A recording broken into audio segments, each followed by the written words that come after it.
sabendo que para isto foste chamados. Pedro 1, capítulo 3, versículo 9. A fileira dos que reclamam foi sempre numerosa em todas as tarefas do bem. No apostolado evangélico, reparamos igualmente essa regra geral. Muitos aprendizes em obediência ao pernicioso hábito preferem o caminho dos atritos ou das dissidências escandalosas. No entanto, mais algum raciocínio despertaria a comunidade dos discípulos para maior compreensão. Convidar-nos-ia Jesus a conflitos estéreis, tão só para repetir os quadros do capricho individual ou da força tiranizante? Se assim fora, o ministério do reino estaria confiado aos teimosos, aos discutidores, aos gigantes da energia física. É contrassenso desfazer-se o servidor da boa nova em lamentações que não encontram razão de si. Amarguras, perseguições, calúnias, brutalidade, desentendimento são velhas figurações que atormentam as almas da terra.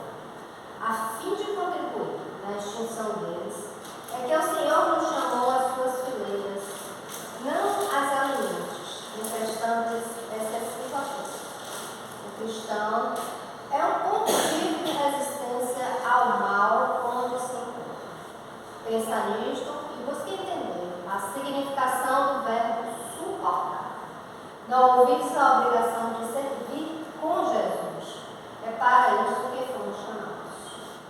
E nesta reflexão a gente pode fechar os nossos olhos para internalizar a mensagem que hoje foi lida e agradecer a Deus por todas as benesses que nos chegam, as oportunidades a todo dia, todo instante, a toda hora, ao nosso despertar pela vida que aqui temos nesse planeta que nos acolhe, por tudo que recebemos de oportunidade na vida, pela família, pela alimentação, pela casa, por tudo, enfim, que temos e que ainda reclamamos, que sejamos esses cristãos, né, seguidores, ou aqueles, melhor dizendo, que caminham com Cristo, ao lado de Cristo, seguindo sim as suas lições, porque Ele é o nosso guia, o nosso modelo. Que possamos, ainda filhos pequenos, cheios de defeitos, mas abrir os nossos olhos para essa espiritualidade que nos acolhe, principalmente neste momento, onde vamos ouvir um pouco mais sobre a doutrina espírita e que possamos sair daqui mais cheios de luz, mais preenchidos, com as nossas reflexões do dia a dia, porque ainda somos aqueles pequeninos, mas que estamos caminhando querendo trocar os nossos vícios por Deus. Que assim façamos. Que a nossa irmã Renilda hoje, na sua palestra, com aquilo que ela trouxe para nós, com aquilo que ela estudou, com aquilo que ela vai nos demonstrar, esse banquete, ela possa ser envolvida pelos espíritos aqui presentes, responsáveis por esse trabalho, com o tema que ela vai nos passar. Tenhamos uma manhã muito abençoada, que assim seja. Eu aqui com medo de cair, de olho fechado. Minha querida, fique à vontade, e a palavra é sua. Sentei no caso até umas 11h10. Pode ter. Fica até 11h10, mas tem uma flexibilidade, né? Que a gente começou mais tarde, viu? Mas, obrigada pela sua presença. Se quiser ficar sentado também, pode ficar, a gente não briga. Fique à vontade. Queridos irmãos, amigos de Cristo, que Jesus possa permanecer conosco, que nós tenhamos a fala qual, através da mensagem de Jesus, possa consolar as nossas almas nesta manhã. A proposta que nos foi dada é falar sobre o resgate interrompido. Esse tema ele está no livro A Sagração, de Chico Xavier com André Luiz. André Luiz escreveu esse livro durante os 3 anos que ele ficou na Mansão Paz. Mansão Paz é uma instituição a qual, digamos assim,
casa-se com Marcela.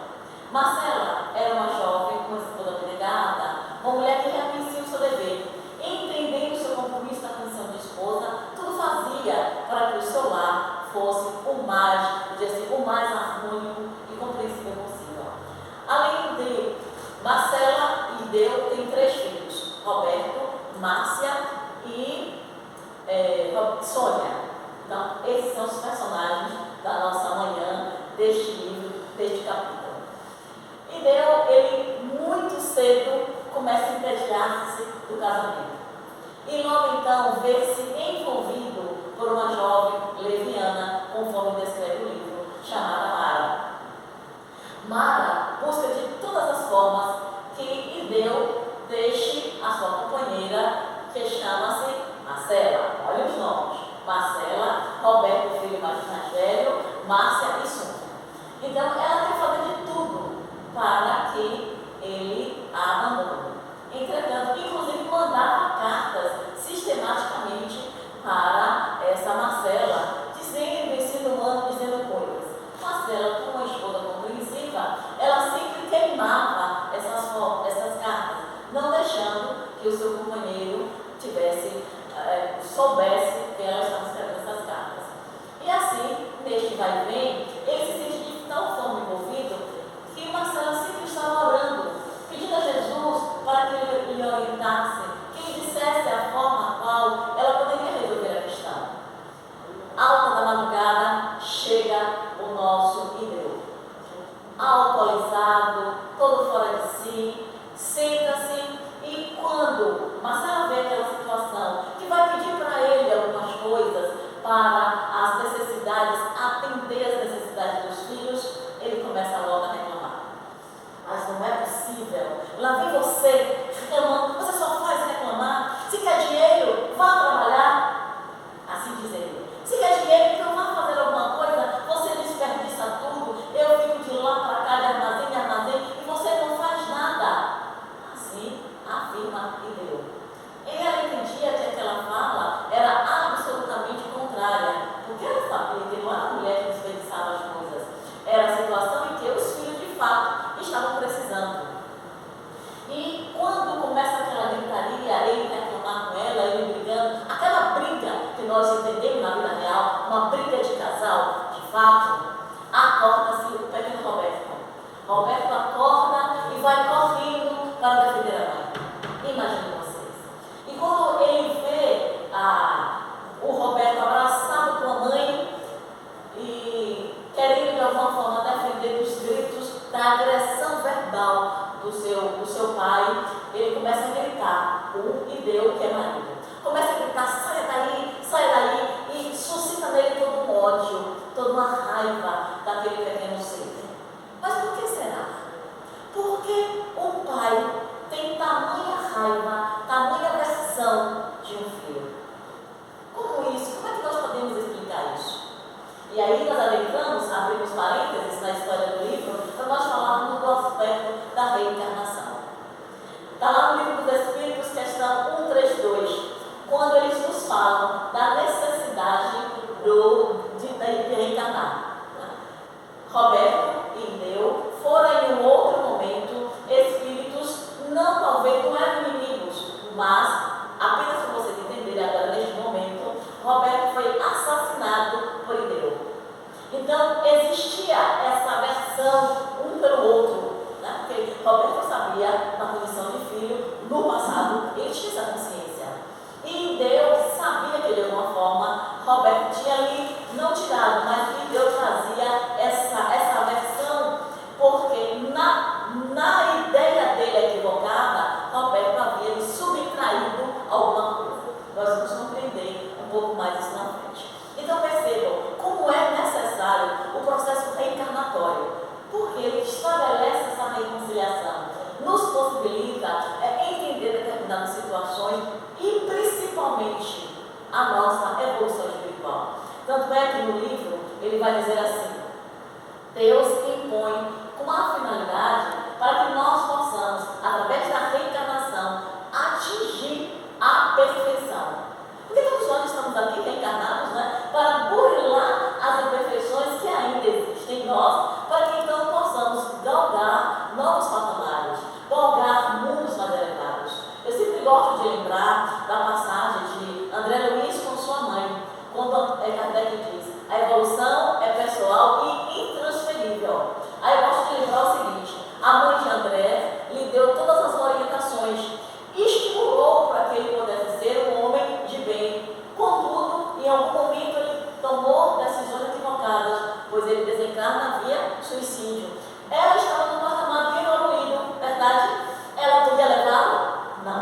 dia a dia. Por isso que Kardec diz, a evolução é pessoal e transferível.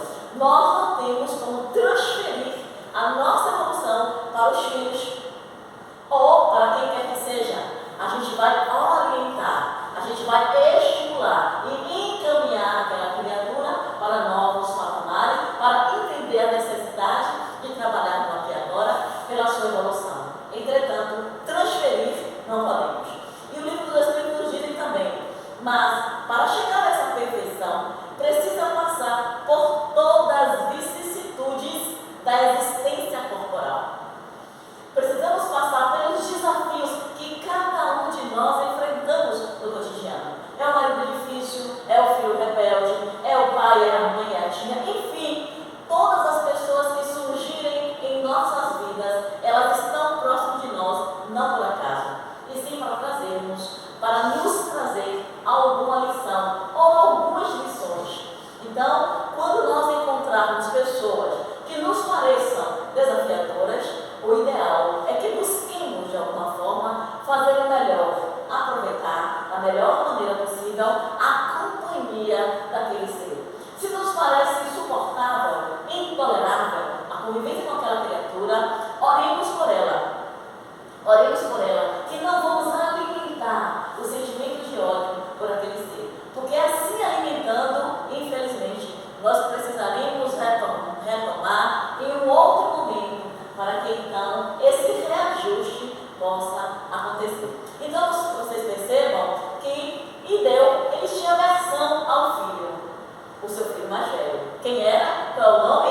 Quem lembra? Roberto. Muito bem, Roberto. Entretanto, observe como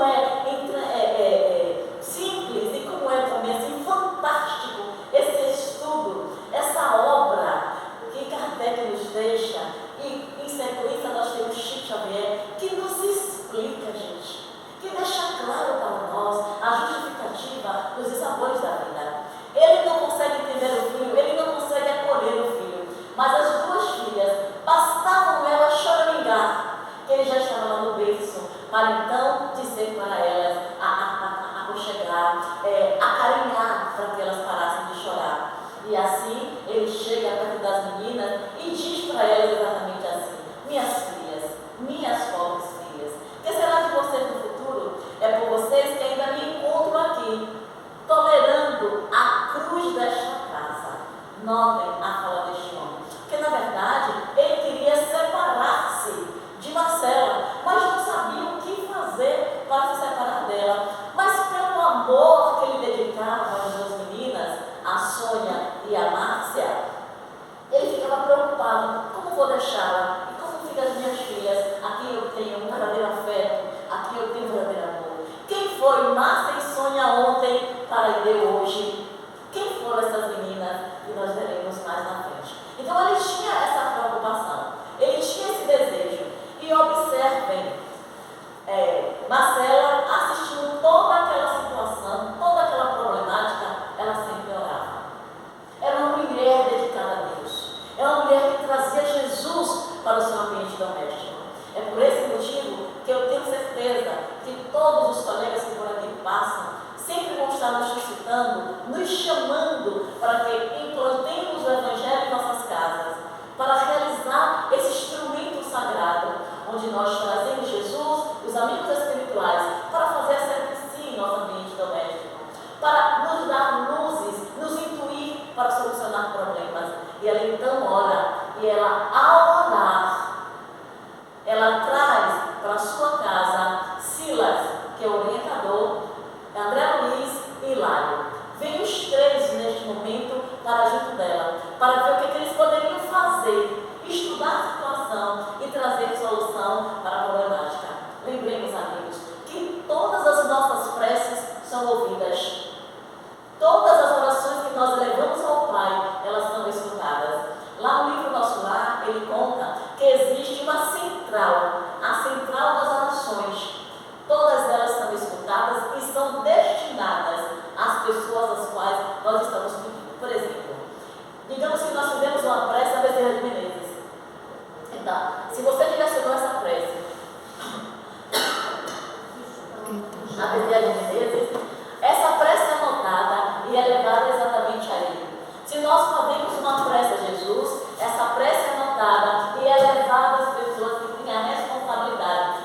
orientação de Jesus em auxiliar na terapia problemática.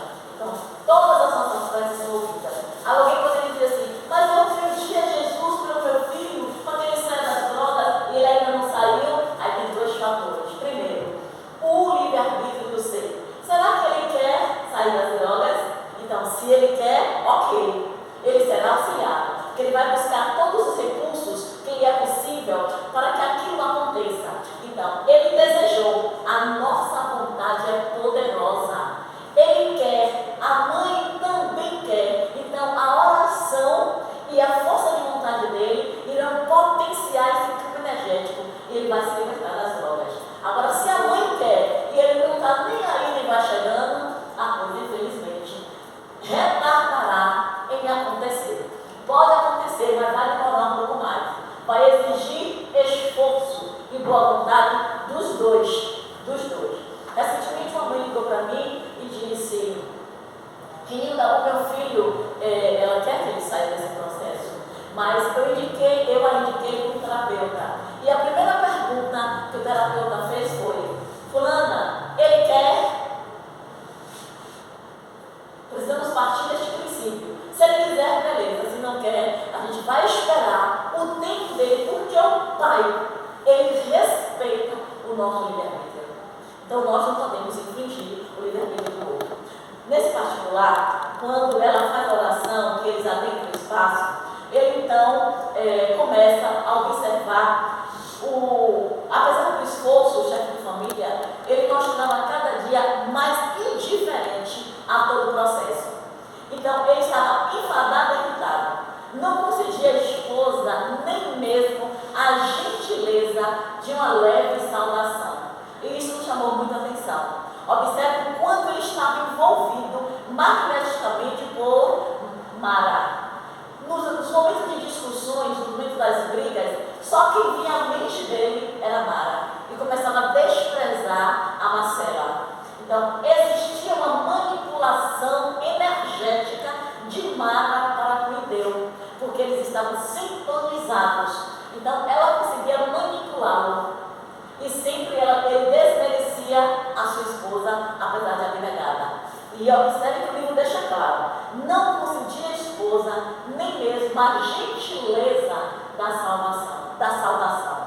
Amigos, quantos casais hoje vivem dessa forma? Na atualidade, quantas pessoas estão no mesmo teto, mas sequer dão bom dia? Quantos pais sofrem porque estão ardentemente pedindo para que os seus filhos mudem de vida, eles não mudam. E mais equivocado, os pais permitem que os filhos mandem dentro de casa. E nós vamos dizer o seguinte, quem manda dentro da casa, quem lhes pertence são vocês, somos nós. Se o filho quer mandar, ele construa o seu novo lar.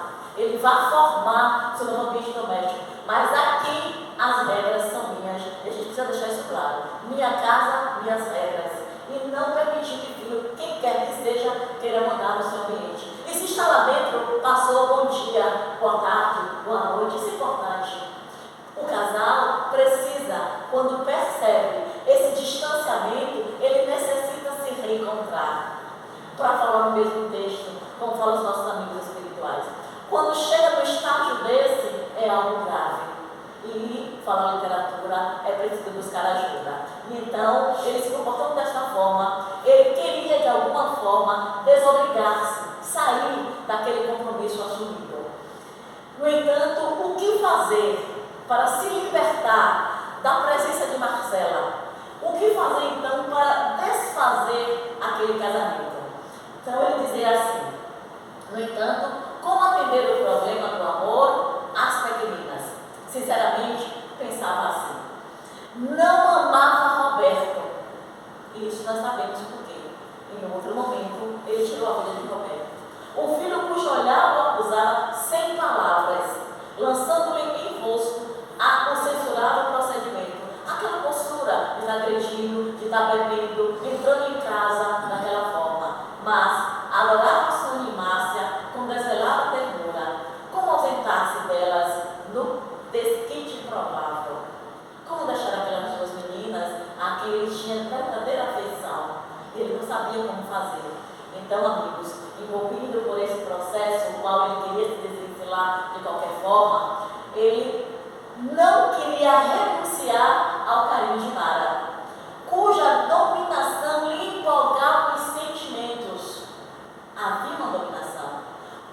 podia sair e pensar em alguma coisa, mas vira e mexe, o pensamento voltava para ela, porque existia de ambas as partes essa conexão.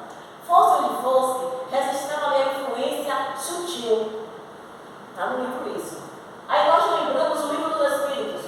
Agora, menino, ele fala nessa relação que existia a influência sutil de Mara, provando que diz o livro dos Espíritos, questão 459, quando Kardec pergunta, os Espíritos influenciam em nossas vidas? Aí eles dizem, muito mais que nós imaginamos. Muitas vezes são eles que nos dirigem. Olha, espírito desencarnado, e provando que o espírito, estando encarnado, também influencia. Então nós precisamos estar atentos em que nós estamos pensando, o que é que nós estamos refletindo, o que está agora em nossos pensamentos. Nós estamos onde? Estamos aqui dentro mesmo? Ou estamos lá em casa, pensando que a gente vai cozinhar quando chegar, o que é que vai almoçar, se o marido chegar para almoçar, o que é que vai ter? O que nós estamos pensando? Que os nossos pensamentos estejam realmente aqui dentro. Porque nesse instante em que nós estamos vinculados ao que nós estamos falando, tenham convicção, tenham plena certeza que os amigos espirituais trabalham em nós. Está precisando de uma medicação, eles aplicam a medicação. Se está envolvido por algum irmão equivocado, ele aqui nem entra, fica lá fora. E se entrar, ele vai ser tratado. Nós recebemos cirurgias, passamos por cirurgias enquanto estamos aqui dentro. Então, fazendo uma associação, uma correlação do livro dos Espíritos com ação e reação, a gente percebe a comprovação daquilo que Kardec escreveu e o que Chico vem também escreve e diz, é a obra a qual nós precisamos nos debruçar para estudarmos. E ele via nessa empolgação, querendo ser feliz. Para ele, e deu a felicidade. Só iria acontecer se ele estivesse consorciado, então, com a jovem Mara. Querendo livrar-se do casamento, vai que surge no pensamento que lhe deu uma ideia. Ah, Jesus, nós não sabemos como os nossos pensamentos falam. Ele lhe veio à mente uma ideia que ele então começou a rapidamente a plasmar. Só que os espíritos já estavam presentes. Silas, André Luiz e Lário. E quando ele arquitetou no seu psiquismo, a ideia plasmou no ambiente. E André Luiz e Silas de imediato observaram aquele pensamento dele. Ok, o que é que ele arquiteta? Ele pensou o seguinte, que iria fazer de tudo para simular um suicídio, o suicídio da esposa, mas na verdade ele pretendia matá-la. E aí o que os espíritos decidem, a partir deste momento, que percebem que ele teve esse pensamento, ele disse, e deu, vou alterar o meu roteiro doméstico, como todo mundo sabia da sua irritação, da sua irritabilidade, do seu mau gosto e continuar dentro daquela casa. Ele disse, vou alterar, vou passar a ser bonzinho, vou cumprimentar a esposa, vou chegar mais cedo, vou evitar a bebida, enfim, ele iria mudar de atitude. Para quê? Para ganhar a confiança de Marcela. Porque se ele continuasse assim, arredio, ela não iria ficar também afastada. Então ele começou a mudar de comportamento, mas provocando, planejando matá-la enquanto dormia. Segundo ele, conforme descreve o próprio livro, ele daria um tiro no seu peito e iria simular esse suicídio. Assim ele planeja. Os dias passam e Silas, juntamente com André, vão desenvolver